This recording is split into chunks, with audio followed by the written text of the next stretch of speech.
Bonjour à tous, c'est Olivier. Je vais vous montrer comment on démonte, comment on change une courroie de distribution sur un moteur PS1 litre 1 60 chevaux ou Citroën. Donc le litre 4 peut être identique.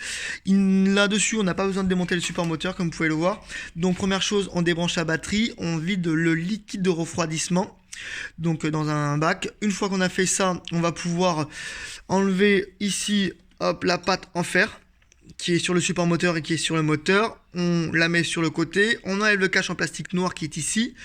Une fois qu'on a fait ça, on accède à la courroie de distribution. À ce moment-là, on va passer en dessous ici. Hop, on démonte, on desserre la poulie dumper légèrement. Une fois qu'on a desserré la poulie dumper, on dessert complètement le galet tendeur ici avec une clé à molette ou une clé de 28. Ici on le dessert, on le pousse vers le haut, on va pouvoir enlever la courroie accessoire. On dessert la poulie, on enlève la poulie dumper. Une fois qu'on a enlevé la poulie dumper, on accède au cache en plastique qui protège la courroie de distribution. On démonte le cache en plastique, ce sont des vis de 10. Une fois qu'on arrive là, on arrive à la courroie de distribution. Et là on fait ses calages. Donc pour caler le moteur, ici vous avez une cale. Hop, ici, hop, un petit œil ici sur la poulie, donc on l'aligne par rapport au moteur, on met sa petite cale, on fait un petit trait au blanco sur l'ancienne courroie et sur la poulie et sur le moteur.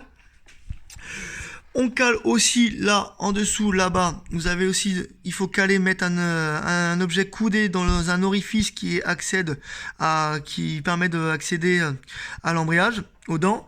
Une fois qu'on a fait cela, donc on a repéré en haut, on a calé sur le côté.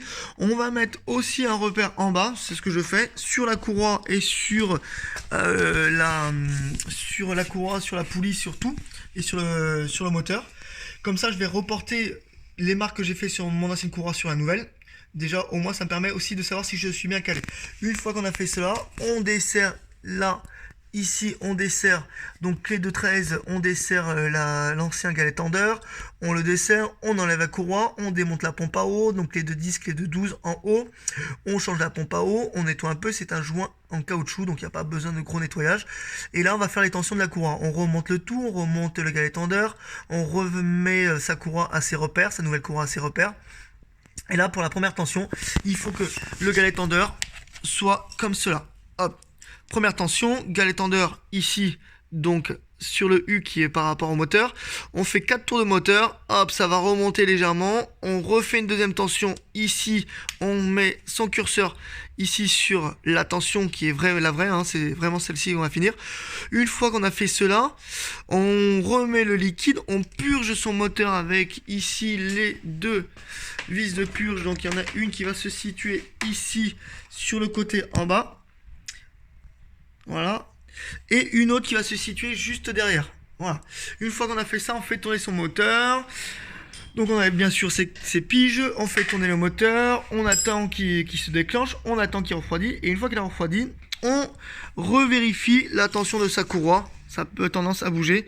Et on revérifie la tension de sa courroie. On le refait une troisième fois. Et là, on est bon. Et à partir de ce moment-là, vous pouvez tout remonter. Voilà, n'hésitez pas, si vous avez des commentaires, n'hésitez pas.